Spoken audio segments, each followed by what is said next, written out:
اچھی بات کو حاصل کرنے کے لیے بری بات کو ذریعہ و وسیلہ نہیں بنانا چاہیے۔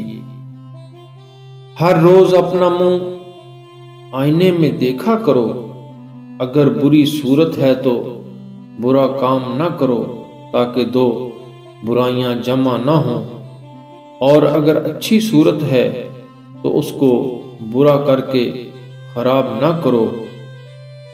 کسی نے پوچھا، تو نے اتنا علم کیسے حاصل کیا؟ کہا، رات گئے جب لوگ مصروف مے نوشی میں ہوتے تھے، میں روغن زیتون کے ساتھ اپنا خون بھی جلاتا تھا۔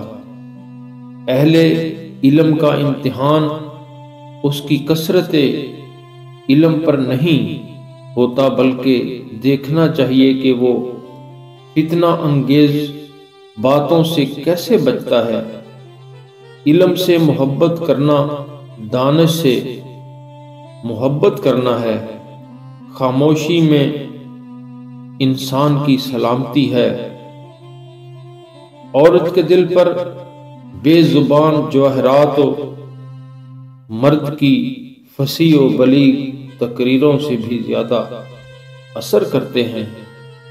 دوست کے ساتھ ایسا سلوک کر کہ حاکم تک نوبت نہ پہنچے، اور دشمن سے اس طرح کا برتاؤ کر کے اگر حاکم تک بات پہنچے تو کامیابی تجھے ملے۔